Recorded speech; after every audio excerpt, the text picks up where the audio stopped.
Honourable Speaker, sir, I present the budget for the year 2022-23. At the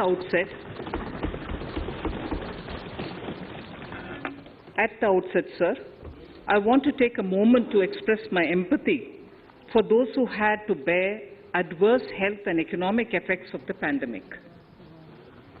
The overall sharp rebound and recovery of the economy is reflective of our country's strong resilience. India's economic growth in the current year is estimated to be 9.2%, highest among all large economies. I recognize we are in the midst of an Omicron wave with high incidence but milder symptoms. Further, the speed and coverage of our vaccination campaign has helped greatly. With an accelerated improvement of health infrastructure in the past 2 years, we are in a strong position to withstand challenges. I am confident that with Sabka Prayas, we will continue our journey with strong growth. Honourable Speaker, we are marking Azadi Ka Amrit Mahotsab and have entered into Amrit Kal, the 25-year-long lead-up to India at 100. Honourable Prime Minister, in his Independence Day address, had set out the vision for India at 100. By achieving certain goals during Amrit Kal, our government aims to attain this vision. They are complementing the macroeconomic level growth focus with a microeconomic level all-inclusive welfare focus, promoting digital economy and fintech, technology-enabled development, energy transition and climate action, and relying on virtuous cycle starting from private investment with public capital investment, helping to crowd in private investment. Since 2014, our government's focus has been on empowerment of citizens, especially the poor and the marginalized. Measures have included programs that have provided housing, electricity, cooking gas, and access to water. We also have programs for ensuring financial inclusion and direct benefit transfers. We are committed to strengthening the abilities of the poor to tap all opportunities. Our government constantly strives to provide the necessary ecosystem for the middle classes, a vast and wide section which is populated across various middle-income brackets, to make use of the opportunities they so desire. This budget seeks to lay the foundation and give a blueprint to steer the economy over Amrit Kal of the next 25 years, from India at 75 to India at 100. It continues to build on the vision drawn in the budget of 21-22. Its fundamental tenets, which included transparency of financial statement and fiscal position, reflect the government's intent, strengths and challenges. This continues to guide us. The initiatives of the last year's budget have seen significant progress and have been provided with adequate allocations in this budget as well. The strengthening of health infrastructure, speedy implementation of the vaccination program, and the nationwide resilient response to the current wave of the pandemic are evident for all. The productivity-linked incentive in 14 sectors for achieving the vision of Atmanirbhar Bharat has received excellent response, with potential to create 60 lakh new jobs and an additional production of 30 lakh crores during next 5 years. Towards implementation of the new public sector enterprise policy, the strategic transfer of ownership of Air India has been completed. The strategic partner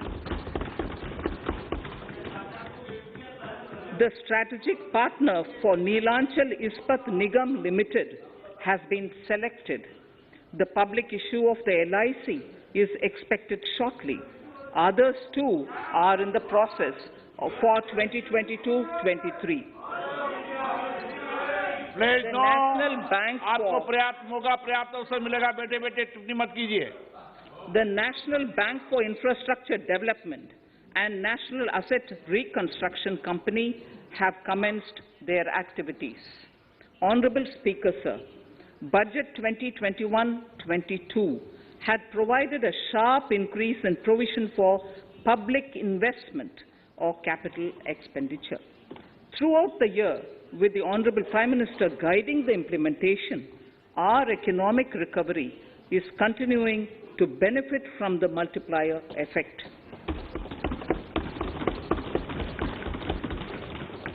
This budget continues to provide impetus for growth. It lays a parallel track of 1. A blueprint for the Amrit Kal, which is futuristic and inclusive. This will directly benefit our youth, women, farmers, the scheduled castes, and the scheduled tribes. And number 2, big private-public investment. Number 2, big public investment for modern infrastructure, readying for India at 100. This shall be guided by PM Gati Shakti and be benefited by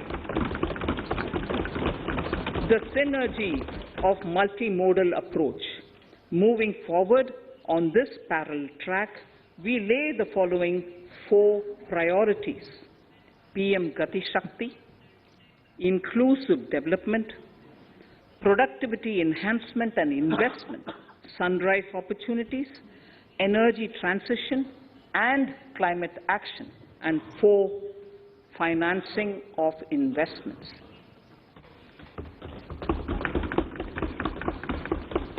PM Gati Shakti. PM Gati Shakti is a transformative approach for economic growth and sustainable development. The approach is driven by 7 engines, namely roads, railways, airports, ports, mass transport, waterways, and logistics infrastructure. All 7 engines will pull forward the economy in unison. These engines are supported by the complementary roles of energy transmission, IT communication, bulk water and sewerage, and social infrastructure. Finally, the approach is powered by clean energy and Sabka Prayas.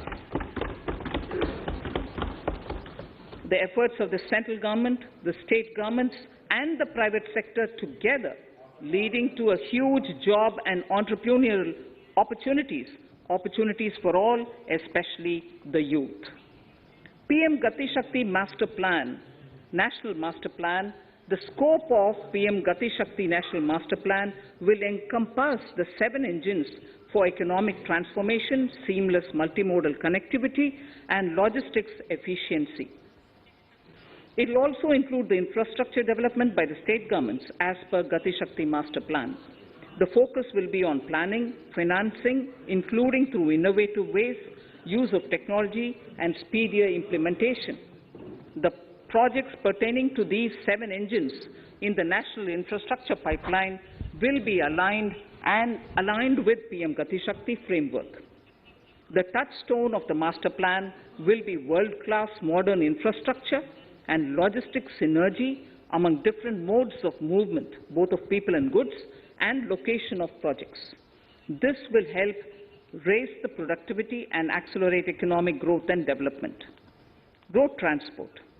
PM Gati Shakti Master Plan for expressways will be formulated in 22-23 to facilitate faster movement of people and goods.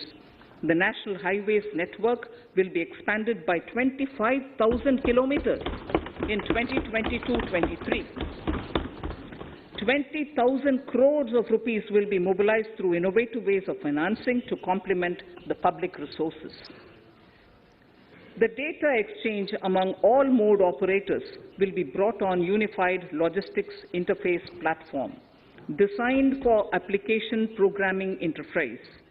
This will provide for efficient movement of goods through different modes, reducing logistics cost and time, assisting just-in-time inventory management, and in eliminating tedious documentation.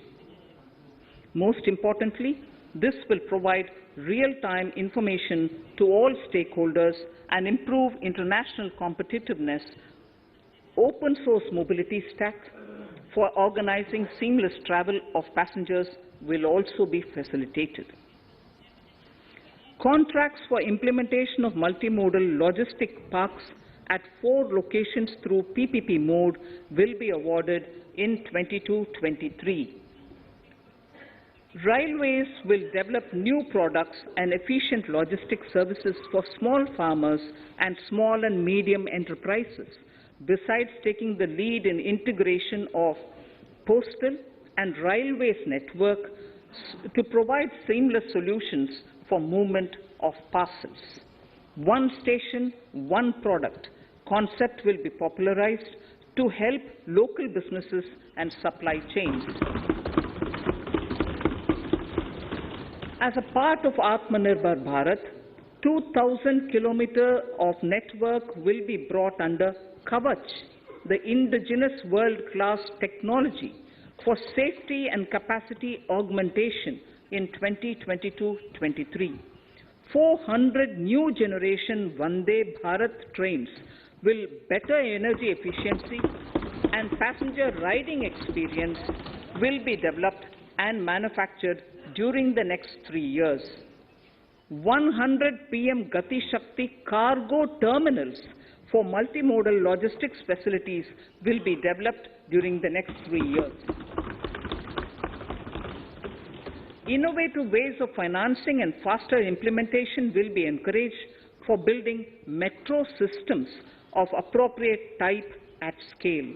Multimodal connectivity between mass urban transport and railway stations will be facilitated on priority. Design of metro systems, including civil structures, will be reoriented and standardized for Indian conditions and needs. Parvat Mala, as a preferred ecologically sustainable alternative to conventional roads in difficult hilly areas, National Ropeways Development Program will be taken up on PPP mode. The aim is to improve connectivity and convenience for commuters, besides promoting tourism. This may also cover congested urban areas where conventional mass transit system is not feasible. Contracts for 8 such ropeway projects for a length of 60 kilometers will be awarded in 22-23. With technical support from the Capacity Building Commission, central ministries, state governments, and their infra agencies will have their skills upgraded. This will ramp up capacity in planning, design, financing, including innovative ways, and implementation management of the PM Gati Shakti infrastructure projects. Inclusive development, our second priority. Agriculture. The procurement of wheat in Rabi 21-22 and the estimated procurement of paddy in Kharif 21-22 will cover 1,208 lakh metric tons of wheat and paddy from 163 lakh farmers, and 2.37 lakh crores will be the direct payment of MSP value to their accounts. Chemical-free natural farming will be promoted throughout the country, with a focus on farmers' lands in 5-kilometer wide corridors along the river Ganga at the first stage. 2023 has been announced as the International Year of Millets. Support will be provided for post-harvest value addition, enhancing domestic consumption, and for branding millet products nationally and internationally. To reduce our dependence on import of oil seeds, a rationalized and comprehensive scheme to increase domestic production of oil seeds will be implemented. For delivery of digital and high-tech services to farmers, with involvement of public sector research and extension institutions, along with private agri-tech players and stakeholders of agri-value chains, a scheme in PPP mode will be launched.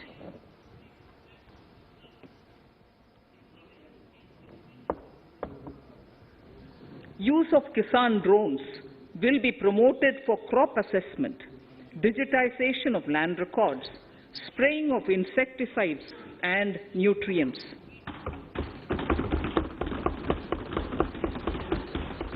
States will be encouraged to revise syllabi of agricultural universities to meet the needs of natural, zero budget and organic farming, modern day agriculture, value addition and management.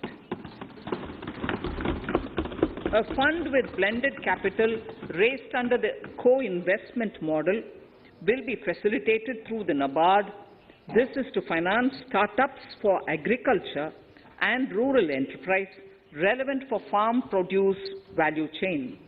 The activities of these startups will include inter alia, support for FPOs, machinery for farmers on rental basis at farm level, and technology including IT-based support. The implementation of the Ken-Betwa link project at an estimated cost of 44,605 crores will be taken up. This is aimed at providing irrigation benefits to 9.0 lakh hectare of farmers' lands, drinking water supply to 62 lakh people, 103 megawatt of hydro, 27 megawatt of solar power, allocations of 4,300 crores of rupees in the RE 21-22 and 1,400 crores of rupees in 22-23 have been made for this project. Honorable Speaker, sir, draft DPRs for 5 river links, namely Daman-Ganga Pinjal, Par-Tapi Narmada, Godavari Krishna, Krishna Pennar, and Pennar Kaveri have been finalized.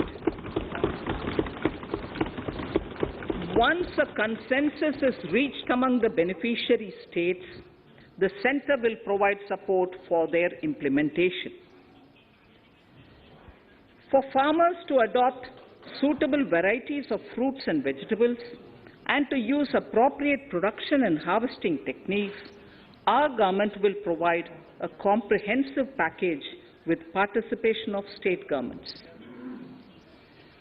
MSMEs, Udyam, eShram, NCS and ASEEM portals will be interlinked.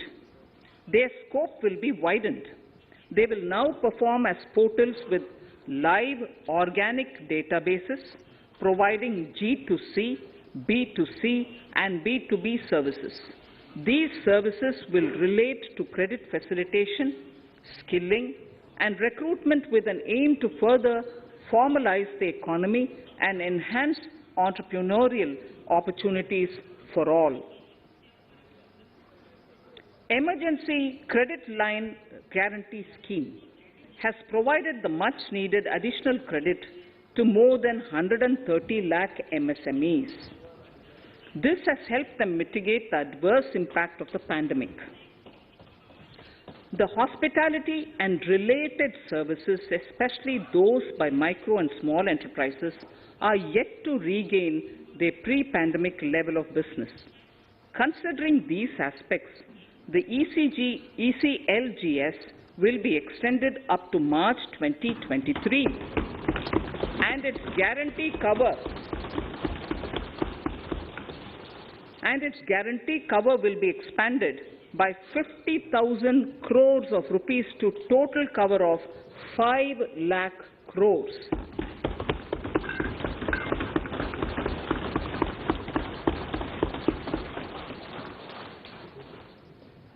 With the additional amount being earmarked exclusively for the hospitality and related sectors. Credit Guarantee Trust for Micro and Small Enterprises, CGTMSE, Scheme will be revamped with required infusion of funds. This will facilitate additional credit of 2 lakh crore for micro and small enterprises and expand employment opportunities.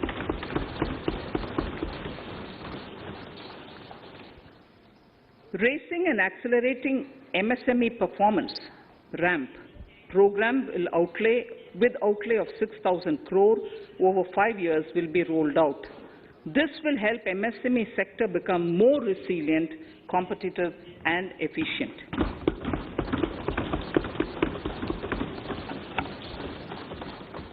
Skilling programs and partnership with the industry will be reoriented to promote continuous skilling avenues, sustainability and employability.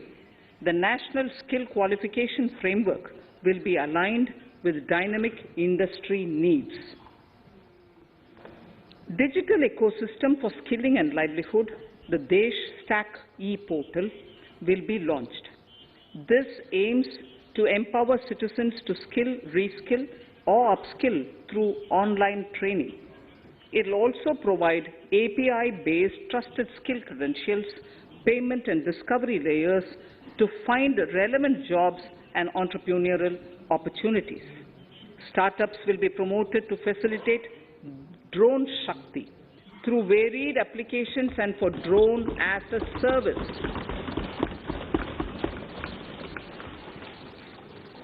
In select ITIs in all states, the required courses for skilling will be started. Due to the pandemic-induced closure of schools, our children, particularly in the rural areas and those from scheduled castes and scheduled tribes and other weaker sections, have lost almost 2 years of formal education. Mostly, these are children in government schools.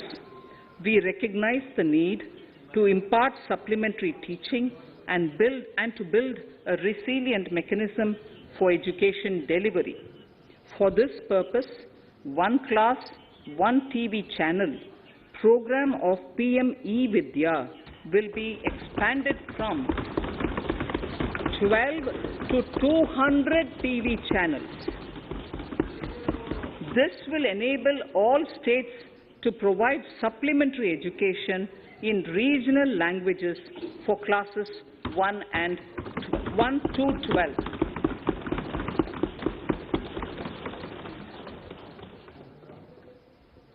High-quality e-content in all spoken languages will be developed for delivery via internet, mobile phones, TV, and through radio and through digital teachers. A competitive mechanism for development of quality e-content by the teachers will be set up to empower and equip them with digital tools of teaching and facilitate better learning outcomes. A digital university will be established to provide access to students across the country for world-class quality universal education with personalized learning experience at their doorsteps. This will be made available in different Indian languages and ICT formats. The university will be built on a networked hub and spoke model, with the hub building cutting-edge ICT expertise. The best public universities and institutions in the country will collaborate as a network of hub and spoke. An open platform for the national digital health ecosystem will be rolled out. It will consist of digital registries of health providers and health facilities, unique health identity, consent framework, and universal access to health facilities. The pandemic has accentuated mental health problems in people of all ages.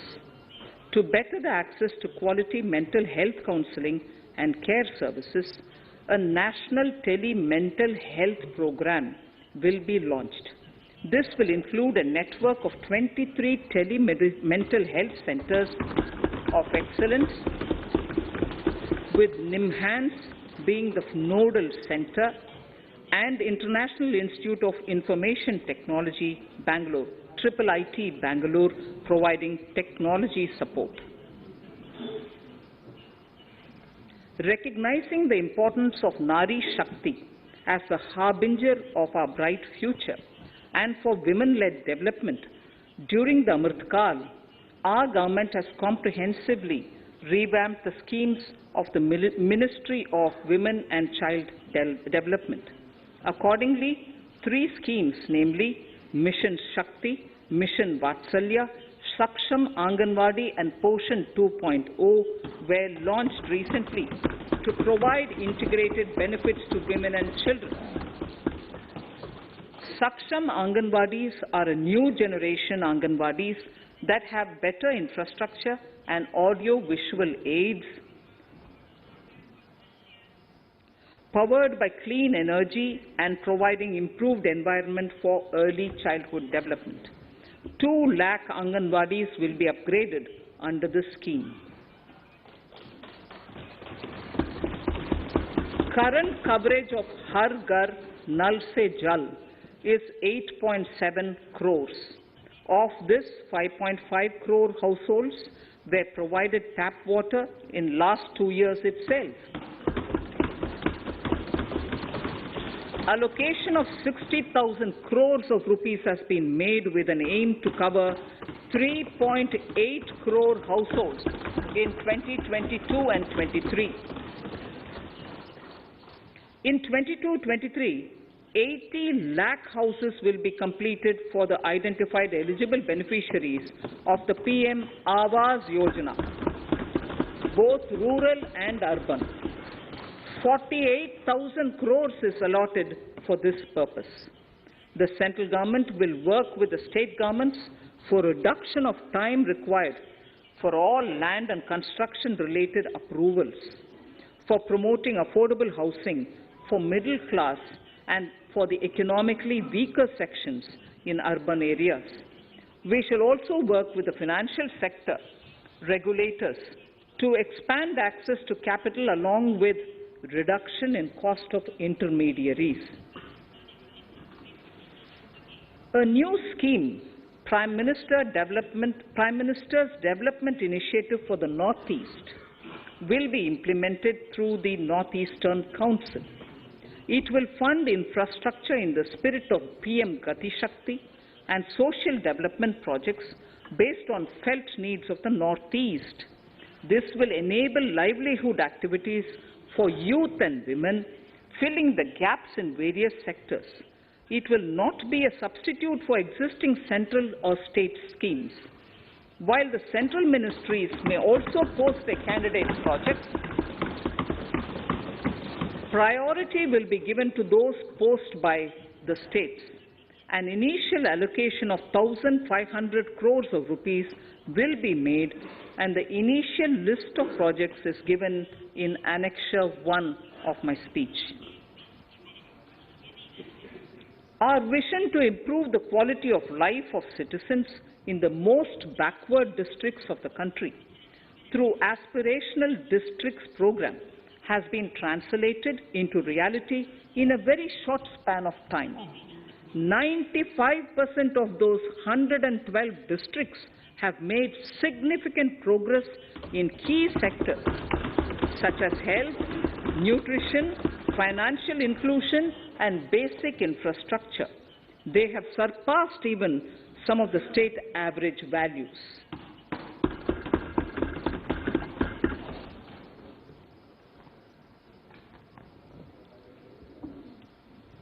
However, in those districts, some blocks continue to lag. In 22-23, the program will focus on such blocks in those districts. Border villages with sparse population, limited connectivity, and infrastructure often get left out from the development gains. Such villages on the northern border will be covered under a new Vibrant Villages program. The activities will include construction of village infrastructure, housing, tourist centers, road connectivity, provisioning of decentralized renewable energy, direct-to-home access for Doordarshan and educational channels, and support for their livelihood generation. Additional funding for these activities will be provided. Existing schemes will be converged. We will define their outcomes and monitor them on a constant basis.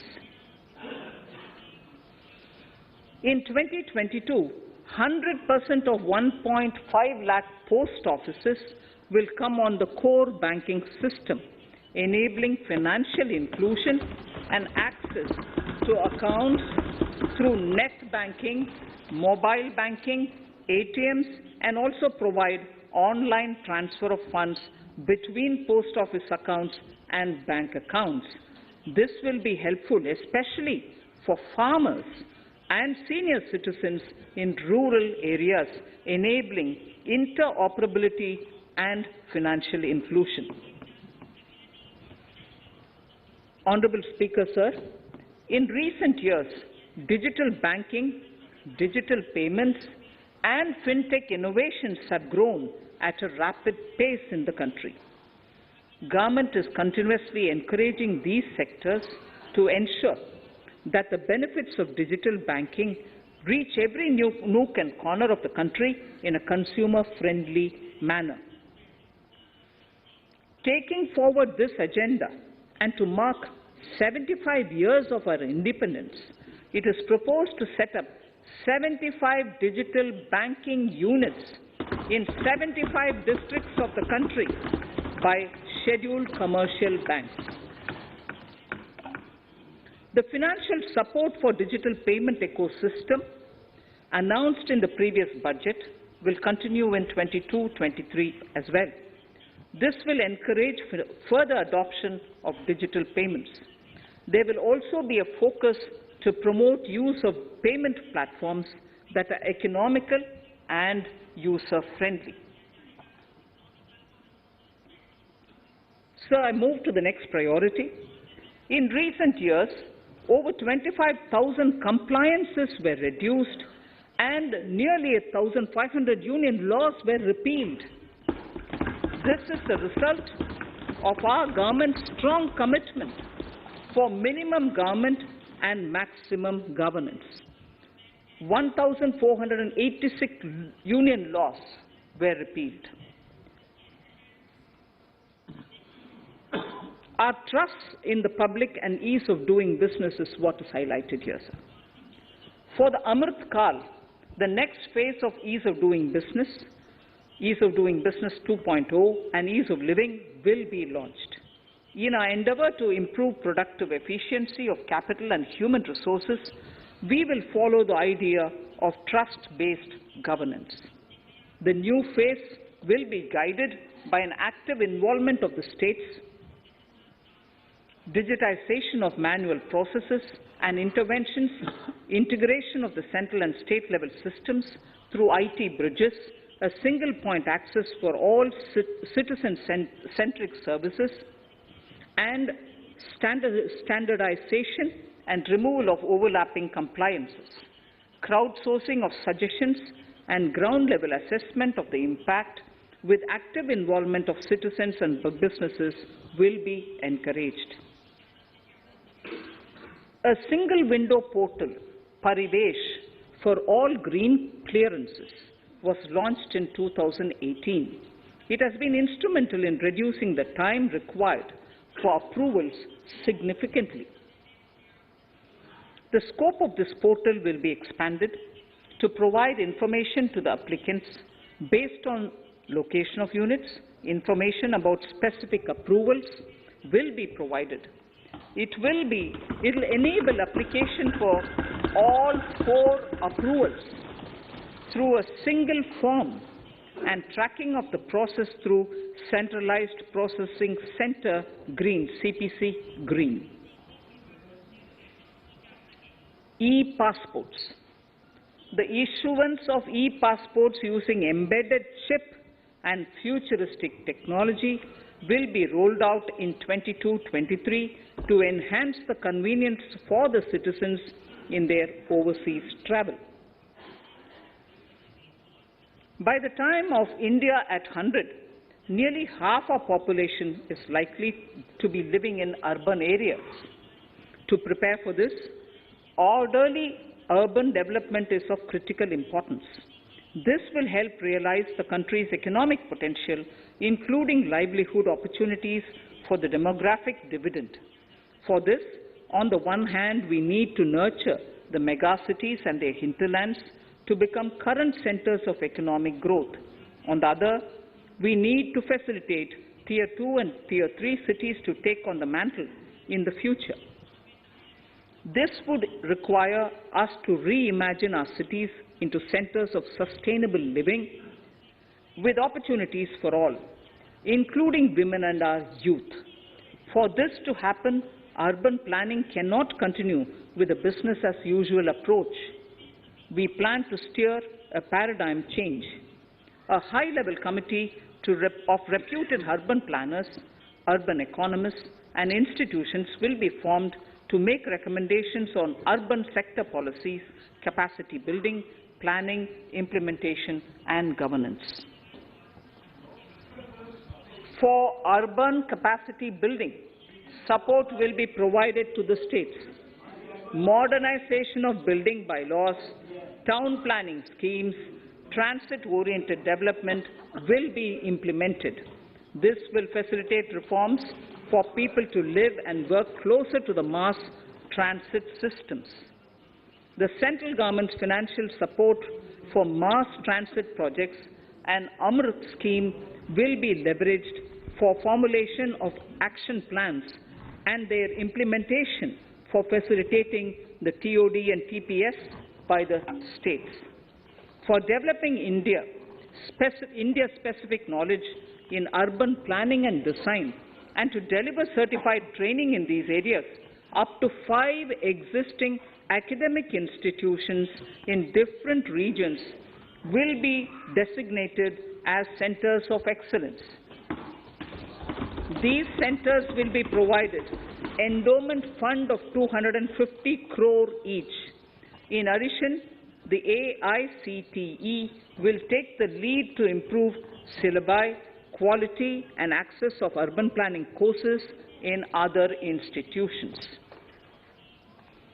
We will promote a shift to use of public transport in urban areas. This will be complemented by clean tech and governance solutions, special mobility zones with zero fossil fuel policy and EV vehicles. Battery swapping policy. Considering the constraint of space in urban areas, for setting up charging stations at scale, a battery swapping policy will be brought out and interoperability standards will be formulated.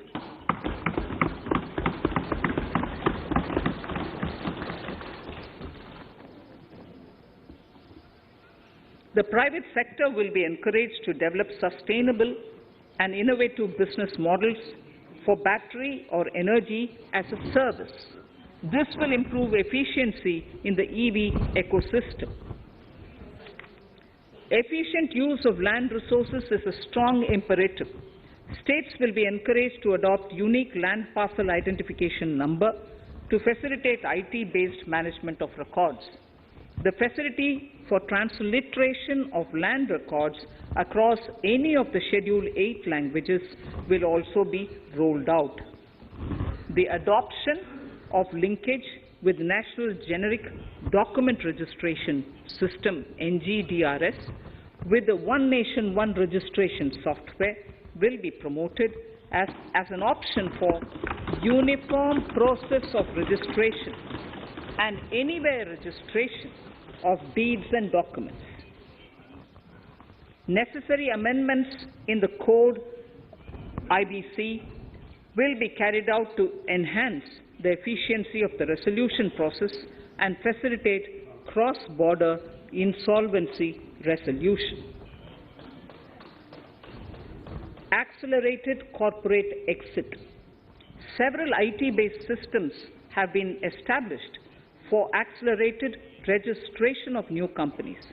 Now the Center for Processing Accelerated Corporate Exit, CPACE, will process re-engineering, will be established to facilitate and speed up the voluntary winding up of these companies from the currently required 2 years to less than 6 months. Government procurement. Government rules have recently been modernized for the needs of Amrit Kal. The new rules have benefited from the inputs from various stakeholders. The modernized rules allow use of transparent quality criteria besides cost and evaluation of complex tenders. Provisions have been made for payment of 75% of running bills mandatorily within 10 days and for encouraging settlements of disputes through conciliation. As a further step to enhance transparency and to reduce delays in payments, a completely paperless, end-to-end online e-bill system will be launched for use by all central ministries for their procurements. The system will enable the suppliers and contractors to submit online their digitally signed bills and claims and track their status from anywhere. To reduce indirect cost for suppliers and work contractors, the use of surety bonds as a substitute for bank guarantee will be made acceptable in government procurements. Business such as gold imports may also find this useful. IRDAI, insurance regulator, has given the framework for issue of surety bonds by insurance companies. AVGC Promotion Task Force. The animation, visual effects, gaming and comic, the AVGC sector, offers immense potential to employ youth. An AVGC Promotion Task Force with all stakeholders will be set up to recommend ways to realize this and build domestic capacity for serving our markets and the global demand. Telecom sector. Telecommunications in general and 5G technology in particular can enable growth and offer job opportunities. Required spectrum auctions will be conducted in 2022 to facilitate rollout of 5G mobile services within 2022-23 by private telecom providers. A scheme for design-led manufacturing will be launched to build a strong ecosystem for 5G as part of the production-linked incentive scheme. To enable affordable broadband and mobile service proliferation in rural and remote areas, 5% of annual collections under the Universal Service Obligation Fund will be allocated. This will promote R&D and commercialization of technologies and solutions. Our vision is that all villages and their residents should have the same access to e-services, communication facilities, and digital resources as urban areas and their residents. The contracts for laying optical fiber in all villages, including remote areas, will be awarded under the BharatNet project through PPP in 22 and 23. Completion is expected in 2025. Measures will be taken to enable better and more efficient use of the optical fiber. Export promotion.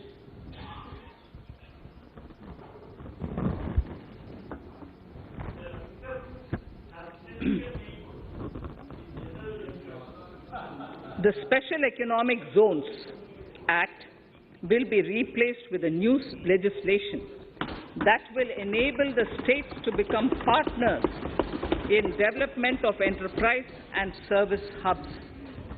This will cover all large existing and new industrial enclaves to optimally utilize available infrastructure and enhance competitiveness of exports.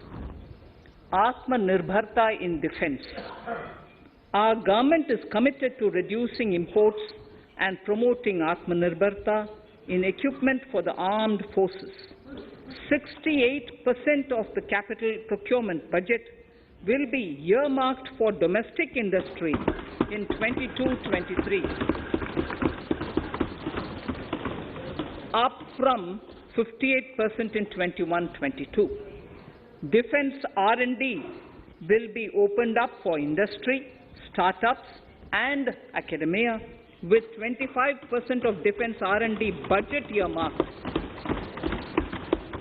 Private industry will be encouraged to take up design and development of military platforms and equipment in collaboration with DRDO and other organizations through SPV model. An independent nodal umbrella body will be set up for meeting wide-ranging testing and certification requirements. Artificial intelligence, geospatial systems and drones, semiconductor and its ecosystem, space economy, genomics and pharmaceuticals, green energy and clean mobility systems have immense potential to assist sustainable development at scale and modernize the country. They provide employment opportunities for our youth and make Indian industry more efficient and competitive. Supportive policies, light touch regulations, facilitative actions to build domestic capacities and promotion of research and development will guide the government's approach.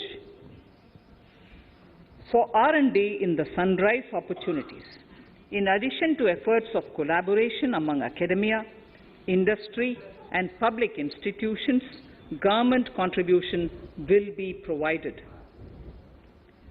Energy transition and climate change. The risks of climate change are the strongest negative externalities that affect India and other countries. As Honorable Prime Minister said at the COP26 summit in Glasgow last November, and I quote, "What is needed today is mindful and deliberate utilization instead of mindless, destructive consumption," unquote. The low-carbon development strategy, as enunciated in the Panchamrit that he announced is an important reflection of our government's strong commitment towards sustainable development. The strategy opens up huge employment opportunities and will take the country on a sustainable development path. This budget proposes several near-term and long-term actions accordingly. Solar power. To facilitate domestic manufacturing for the ambitious goal of 280 gigawatts of installed solar capacity by 2030, an additional allocation of 19,500 crores for PLI, production-linked incentives, for manufacturing of high-efficiency modules with priority to fully integrate manufacturing units from polysilicon to solar PV modules will be made. Honorable Speaker, sir, the circular economy transition is expected to help in productivity enhancement as well as creating large opportunities for new businesses and jobs. The action plans for 10 sectors such as electronic waste, end-of-life vehicles, used oil waste, toxic and hazardous industrial waste are already ready. The focus will now be on addressing important cross-cutting issues of infrastructure, reverse logistics, technology upgradation, and integration with informal sector. This will be supported by active public policies covering regulations, extended producers' responsibilities, framework, and innovation facilities.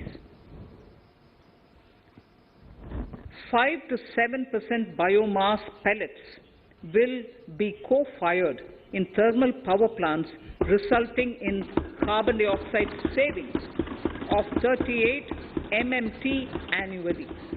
This will also provide extra income to farmers and job opportunities to locals and help avoid stubble burning in agricultural fields. Saving energy is an important aspect of the energy management. Hence, energy efficiency and savings measures will be promoted. This will be done in large commercial buildings through the energy service company business model. It will facilitate capacity building and awareness for energy audits, performance contracts, and common measurement of and verification protocol. 4 pilot projects for coal gasification and conversion of coal into chemicals required for the industry will be set up to evolve technical and financial viability. The policies and required legislative changes to promote agroforestry and private forestry will be brought in. In addition, financial support will be provided to farmers belonging to scheduled castes and scheduled tribes who want to take up agroforestry. Honourable Speaker, I now move to the 4th priority, financing of investments. Capital investment holds the key to speedy and sustainable economic revival and consolidation through its multiplier effect. Capital investment also helps in creating employment opportunities, induced enhanced demand for manufactured input from large industries and MSMEs, services from professionals, and help farmers through better agri-infrastructure. The economy has shown strong resilience to come out of the effects of the pandemic with high growth. However, we need to sustain that level to make up for the setback of 2020-2021. As outlined in para 5 earlier, the virtuous cycle of investment requires public investment to crowd in private investment. At this stage, private investments seem to require that support to rise to their potential and to the needs of the economy. Public investment must continue to take the lead and prime the private investment and demand in 2022-23. Considering the above imperative, the outlay for capital expenditure in the Union budget is once again being stepped up sharply by 35.4% from 5.54 lakh crore in the current year to 7.50 lakh crores in 22-23. This has increased to more than 2.2 times the expenditure of 2019-20. This outlay in 22-23 will be 2.9% of the GDP. Effective capital expenditure. With this investment taken together with the provision made for creation of capital assets through grants and aid to states, the effective capital expenditure of the central government is estimated at 10.68 lakh crores in 22-23, which will be about 4.1% of the GDP. Green bonds. As a part of the government's overall market borrowings in 22-23, sovereign green bonds will be issued for mobilizing resources for green infrastructure. The proceeds will be deployed in public sector projects, which help in reducing the carbon intensity of the economy. GIFT IFSC. World-class foreign universities and institutions will be allowed in the GIFT city to offer courses in the financial management, fintech, science, technology, engineering, and mathematics, free from domestic regulations, except those by the IFSCA, to facilitate availability of high-end human resources for financial services and technology. An international arbitration center will be set up in the GIFT city for timely settlement of disputes under international jurisprudence. Services for global capital for sustainable and climate finance in the country will be facilitated in the GIFT city. Infrastructure status.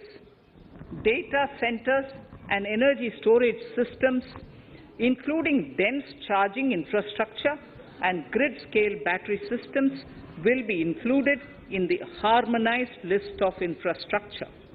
This will facilitate credit availability for digital infrastructure and clean energy storage.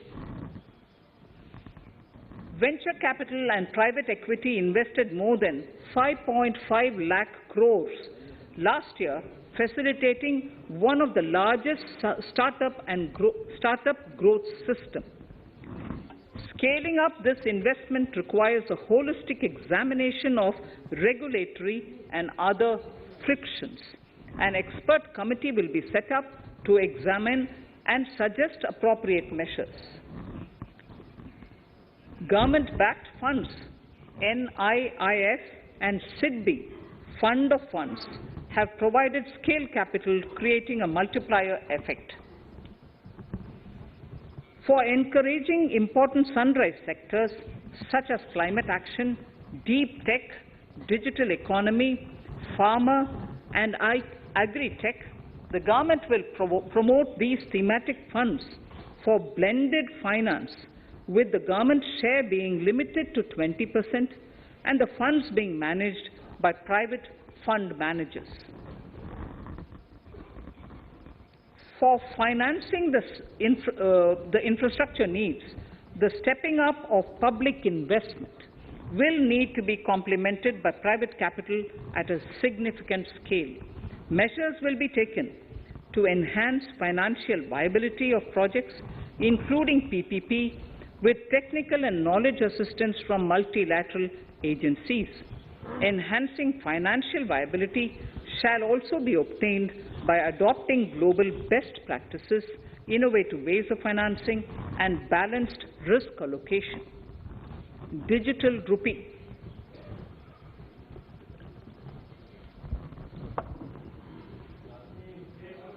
Introduction of a central bank digital currency will give a big boost to digital economy. Digital currency will also lead to a more efficient and cheaper currency management system. It is therefore proposed to introduce digital rupee using blockchain and other technologies to be issued by the Reserve Bank of India starting 2022 and 23. Financial assistance to states for capital investment. Reflecting the true spirit of cooperative federalism, the central government is committed to bolstering the hands of the states in enhancing their capital investment towards creating productive assets and generating remunerative employment. The scheme for financial assistance to states for capital investment has been extremely well received by the states. In deference to the requests received during my meeting with the chief ministers and state finance ministers, the outlay for this scheme is being enhanced from 10,000 crores in the budget estimates to 15,000 crores in the revised estimates for the current year.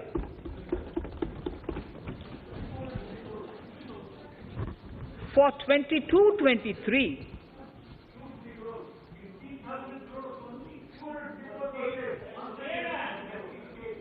I'll repeat that sentence for the benefit of many of our honourable members. In deference to the requests received during my meeting with Chief Ministers and State Finance Ministers, the outlay for this scheme is being enhanced from 10,000 crores in the BE to 15,000 crores, 15,000 crores in the RE of the current year. For 22-23, the allocation is 1 lakh crores to assist the states in catalyzing the overall investments in the economy.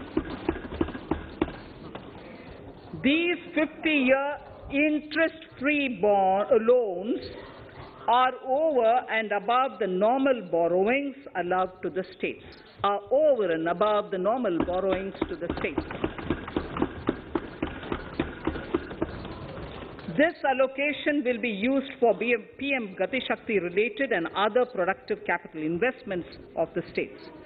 It will also include components for supplemental funding for priority segments of PM Gram Sadak Yojana, including support for the state's share, digitization of the economy, including digital payments and completion of OFC network, and reforms related to building bylaws, town planning schemes, transit-oriented development, and transferable development rights.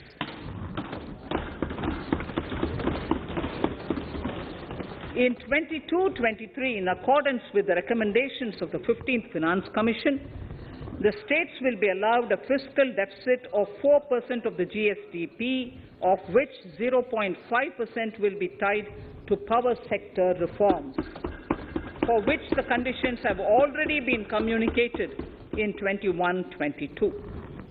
Fiscal management. As against a total expenditure of 34.83 lakh crores of rupees projected in the BE 21-22, the revised estimate is 37.70 lakh crores. The revised estimate of capital expenditure is 6.3 lakh crores of rupees. This includes an amount of 51,971 crores towards settlement of outstanding guaranteed liabilities of Air India and its other sundry commitments. Coming to the budget estimates, Honourable Speaker, sir, the total expenditure in 22-23 is estimated at 39.45 lakh crores, while the total receipts other than borrowings are estimated at 22.84 lakh crores of rupees.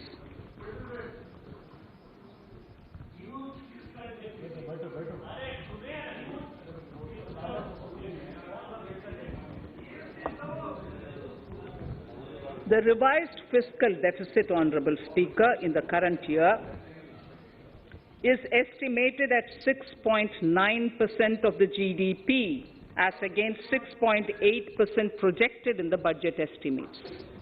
The fiscal deficit is in 22-23 is estimated at 6.4% of the GDP, which is consistent with the broad path of the fiscal consolidation announced by me last year to reach a fiscal deficit level below 4.5% by 25-26. While setting the fiscal deficit level in 22-23, I am conscious of the need to nurture growth through public investment to become stronger and sustainable. I will now move to Part B of my speech.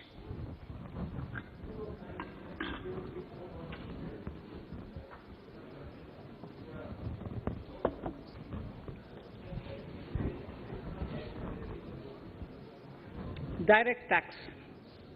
Honourable Speaker, sir, I take this opportunity to thank all the taxpayers of our country who have contributed immensely and strengthened the hands of the government in helping their fellow citizens in this hour of need. So I have brought in a little verse from the Mahabharata, I won't spend more time reading because I would like the speech to get enough time. However, the substance of it is the king must make arrangements for yogakshema, which is the welfare of the populace, by way of abandoning any laxity and by governing the state in line with dharma, along with collecting taxes which are in consonance with dharma. This is Mahabharata Shanti Parva Adhyaya, Shloka 11 from 72. Drawing wisdom from our ancient texts, we continue on the path to progress.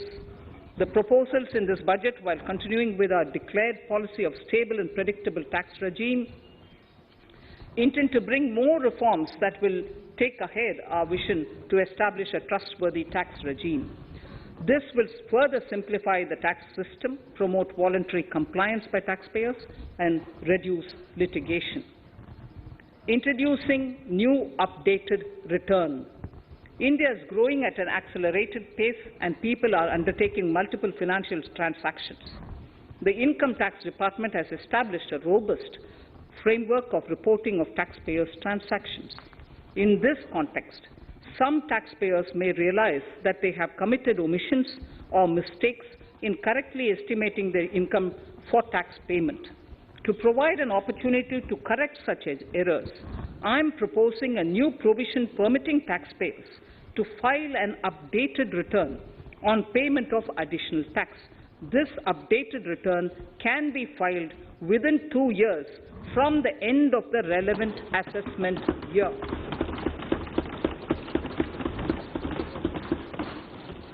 Honourable Speaker, sir, presently, if the department finds out that some income has been missed out by an assessee, it goes through a lengthy process of adjudication.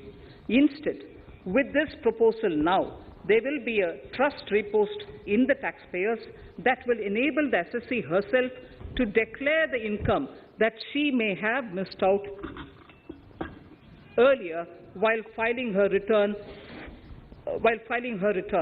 Full details of the proposal are given in the finance bill.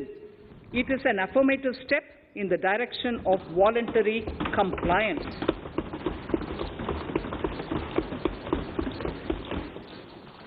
Reduced alternative minimum tax rate and surcharge for cooperatives.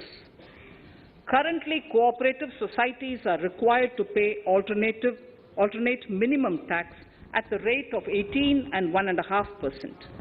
However, companies pay the same rate, the same, which is the alternate minimum tax, at the rate of 15%.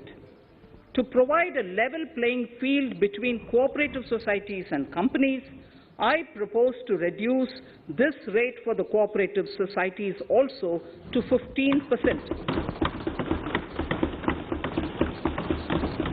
Honourable Speaker, sir, I also propose to reduce the surcharge on cooperative societies from the present 12% to 7% for those having total income of more than 1 crore and up to 10 crores. This would help in enhancing income of cooperative societies and its members who are mostly from the rural and from farming communities. Tax relief to persons with disability. The parent or guardian of a differently abled person can take an insurance scheme for such person. The present law provides for deduction to the parent or guardian only if the lump sum payment or annuity is available to the differently abled person on the death of the subscriber, that is the parent or the guardian. There could be situations where the differently abled dependent may need payment of annuity or lump sum amount even during the lifetime of their parent or guardian.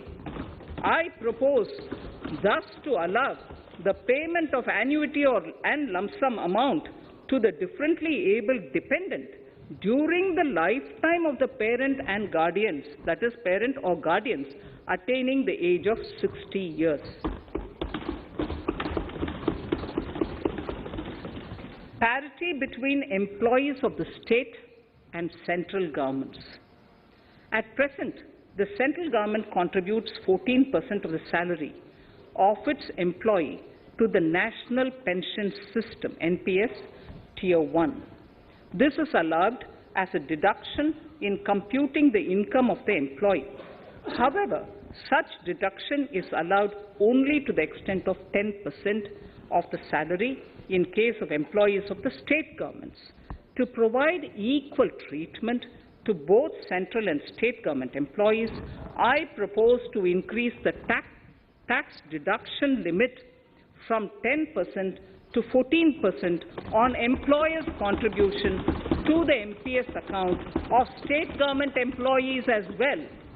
This would help in enhancing the social security benefits of the state government employees and bring them at par with central government employees. Incentives for startups. Startups have emerged as drivers of growth for our economy. Over the past few years, the country has seen a manifold increase in successful startups. Eligible startups established before 31/3/2022 had been provided a tax incentive for 3 consecutive years out of the 10 years from incorporation. In view of the COVID pandemic, I propose to extend the period of incorporation of the eligible startup by 1 more year, that is, up to 31/3/2023, for providing such tax incentives.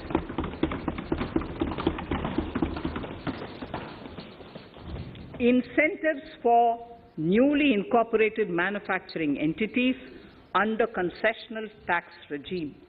In an effort to establish a global competitive business environment for certain domestic companies, a concessional tax regime of 15% was introduced by our government for newly incorporated domestic manufacturing companies.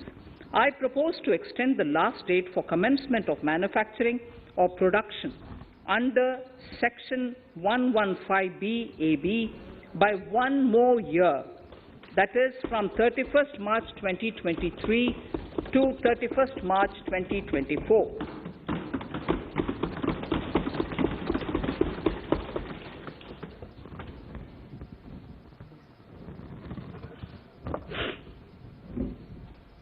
Scheme for taxation of virtual digital assets. There has been a phenomenal increase in transaction in virtual digital assets. The magnitude and frequency of these transactions have made it imperative to provide for a specific tax regime. Accordingly, for the taxation of virtual digital assets, I propose to provide that any income from transfer of any virtual digital asset shall be taxed at the rate of 30%, 30%. No deduction in respect of any expenditure or allowance shall be allowed while computing such income except cost of acquisition. Further, loss from transfer of virtual digital asset cannot be set off against any other income. Further, in order to capture the transaction details, I also propose to provide for TDS on payment made in relation to transfer of virtual digital asset at the rate of 1% of such consideration above a monetary threshold. Gift of virtual digital asset is also proposed to be taxed in the hands of the recipient.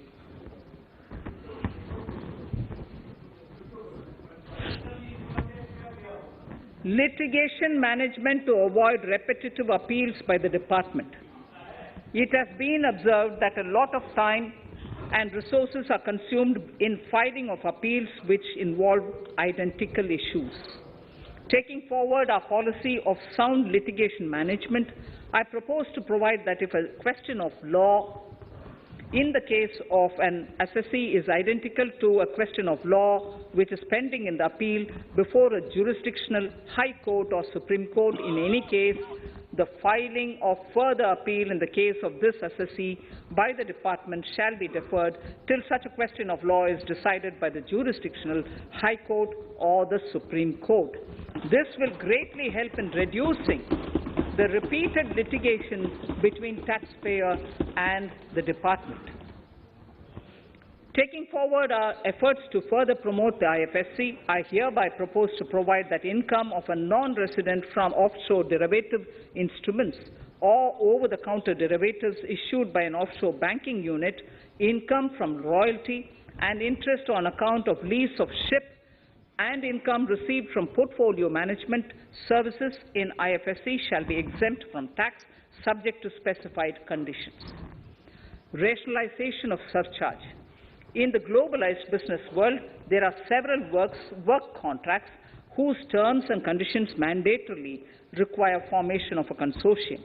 The members in the consortium are generally companies. In such cases, the income of these AOPs has to suffer a graded surcharge up to 37%, which is a lot more than surcharge on the individual companies. Accordingly, I propose to cap the surcharge of these AOPs at 15%, 15%. Further, the long-term capital gains on listed equity shares, units, etc., are liable to maximum surcharge of 15%, while other long-term capital gains are subjected to a graded surcharge which goes up to 37%. I propose to cap the surcharge on long-term capital gains arising on transfer of any type of assets at 15%. This step will give a boost to startup community, and along with my proposal on the extended tax benefits to manufacturing companies and startups, reaffirms our commitment to Atmanirbhar Bharat. Clarification in relation to health and education cess as business expenditure. The income tax is not an allowable expenditure for computation of business income. This includes tax as well as surcharges. The health and education cess is imposed as an additional surcharge on the taxpayer for funding specific government welfare programs. However, some courts have allowed health and education cess as business expenditure, which is against the legislative intent. To reiterate the legislative intent, I propose to clarify that any surcharge or cess on income and profits is not allowable as business expenditure. Deterrence against tax evasion. Honourable Speaker, sir, presently there is ambiguity regarding set-off of brought forward loss against undisclosed income detected in search operations. It has been observed that in many cases where undisclosed income or suppression of sales, etc., is detected, payment of tax is avoided by setting off of losses. In order to bring certainty and to increase deterrence among tax evaders, I propose to provide that no set-off of any loss shall be allowed against undisclosed income detected during search and survey operations.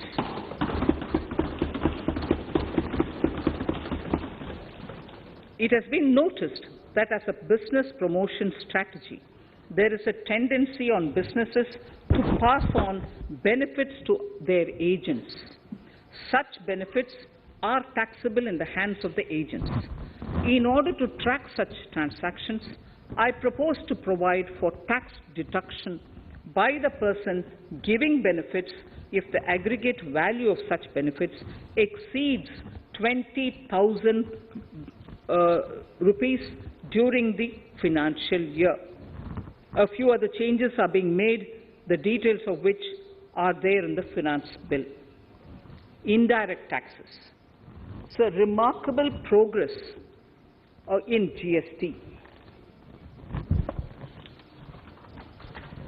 GST has been a landmark reform of independent India, showcasing the spirit of cooperative federalism. While aspirations were high, there were huge challenges too. These challenges were overcome deftly and painstakingly under the guidance and the oversight of the GST Council. we can now take pride in a fully IT-driven and progressive GST regime that has fulfilled the cherished dream of India as one market, one tax. There are still some challenges remaining, and we aspire to meet them in the coming year. The right balance between facilitation and enforcement has engendered significantly better compliance, and enforcement has engendered better compliance. GST revenues are buoyant despite the pandemic. I would bring in something which I've got to know this morning, not part of my speech, but worth putting in here for the knowledge of the Honourable House. I would like to bring to the notice of this House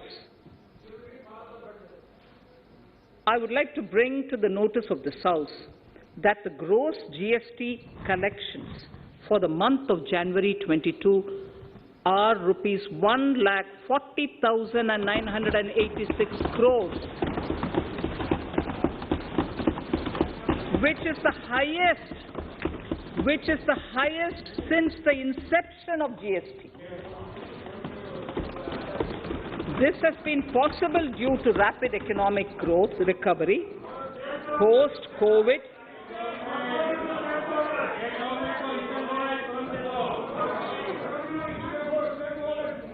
This has been possible due to the rapid economic recovery post-COVID, as well as various policy and administration undertaken by central and state tax administrations. Taxpayers deserve applause for this growth. Not only did they adapt to the changes, but enthusiastically contributed to the cost of paying taxes. Special economic zones. In part A of my speech, I have referred to the proposed reforms in SEZs. Alongside, we will also undertake reforms in customs administration of SEZs, and it shall henceforth be fully IT-driven and function on the Customs National Portal with a focus on higher facilitation and with only risk-based checks. This will ease doing business by SEZ units considerably. This reform shall be implemented by 30th September 2022. Customs reforms and duty rate changes. Customs administration has reinvented itself over the years through liberalized procedures and infusion of technology. Faceless customs has been fully established. During COVID-19 pandemic, customs formation have done exceptional frontline work against all odds, displaying agility and purpose. Customs reforms have played a very vital role in domestic capacity creation, providing level playing field to our MSMEs, easing the raw material supply side constraints, enhancing ease of doing business, and being an enabler to other policy initiatives such as PLI and phased manufacturing plans. My proposal on customs side are aligned to these objectives. Project imports and capital goods. National Capital Goods Policy 2016 aims at doubling the production of capital goods by 2025.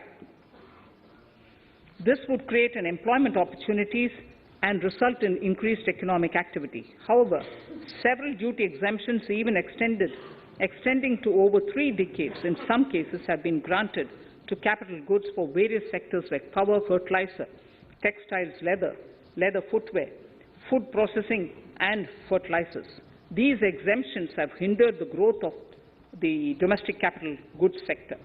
Similarly, project import duty concessions have also deprived the local producers of a level playing field in areas like coal mining projects, power generation, transmission or distribution projects, railway and metro projects. Our experience suggests that reasonable tariffs are conducive to the growth of domestic industry and make in India without significantly impacting the cost of essential imports. Accordingly, Honourable Speaker, Sir, it is proposed to phase out the concessional rates in capital goods and project imports gradually and apply a moderate tariff of 7.5%, certain exemptions for advanced machineries that are not manufactured within the country shall continue. A few exemptions are being introduced on inputs like specialized castings, ball screw, and linear motion guide to encourage domestic manufacturing of capital goods. In the last two budgets, we have rationalized several customs exemptions. We have once again carried out an extensive consultation, including by crowdsourcing. As a result of these consultations, more than 350 exemption entries are proposed to be gradually phased out. These include exemptions on certain agricultural produce,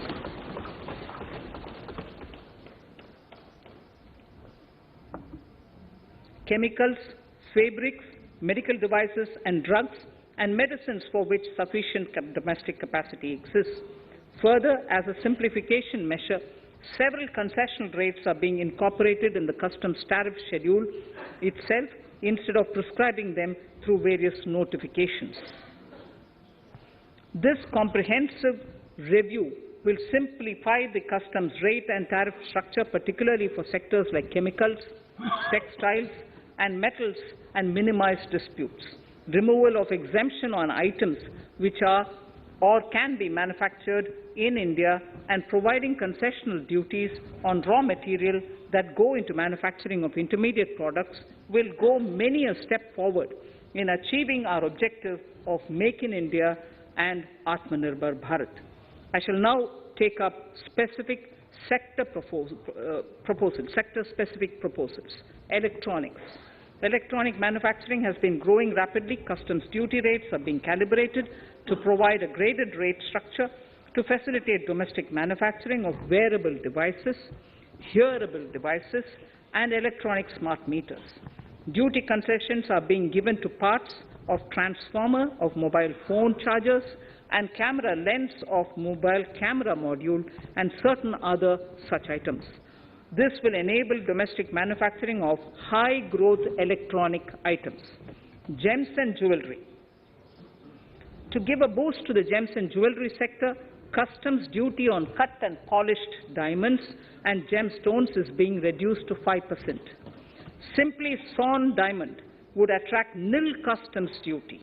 To facilitate export of jewelry through e-commerce, a simplified regulatory framework shall be implemented by June this year to disincentivize import of undervalued imitation jewelry. The customs duty on imitation jewelry is being prescribed in a manner that a duty of at least 400 rupees per kg is paid on its import. Chemicals. Customs duty on certain critical chemicals, namely methanol, acetic acid, and heavy feedstocks for petroleum refining are being reduced, while duty is being raised on sodium cyanide, for which adequate capacity in the domestic arena exists. These changes will help in enhancing domestic value addition. MSMEs. Duty on umbrellas is being raised to 20%. Exemption to parts of umbrellas is being withdrawn. Exemption is also being rationalized on implements and tools for agricultural sector which are manufactured in India. Customs duty exemption given to steel scrap last year is being extended for another year to provide relief to MSME secondary steel producers. Certain anti-dumping and CVD on stainless steel and coated steel flat products, bars of alloy steel and high-speed steel are being revoked in larger public interest considering prevailing high prices of metals. To incentivize exports, exemptions are being provided on items such as embellishment, trimmings, fasteners, buttons, zipper, lining material, specified leather, furniture fittings, and packaging boxes that may be needed by bona fide exporters of handicrafts, textiles, leather garments, leather footwear, and other goods. Honourable Speaker, sir, duty is being reduced on certain inputs required for shrimp aquaculture so as to promote its exports. tariff measure to encourage blending of fuel. Blending of fuel is a priority for this government. To encourage the efforts for blending of fuel, unblended fuel shall attract an additional differential excise duty of ₹2 per litre from first day of October 22. A few other changes are being made in duty rates, customs, tariff and customs law, the details of which are there in the finance bill. Mr. Speaker, sir, with these words, I commend the budget to this august House. Thank you. Item number 2, Srimati Nirmala Sitharaman ji.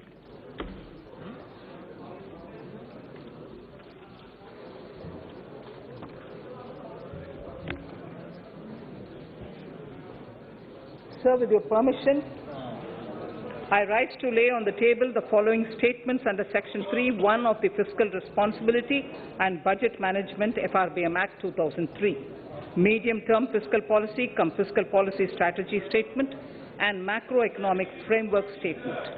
Item number 3, Vitt Videk 2020, Nirmala Sitharaman ji.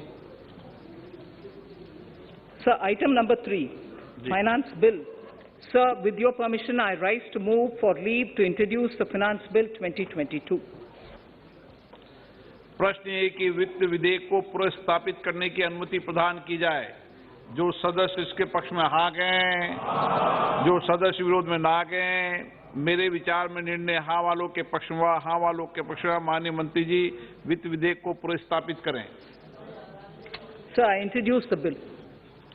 सभा की कार्रवाई कल बुधवार दिनांक 2 फरवरी 2022 को 4:30 बजे तक के लिए स्थगित की जाती है।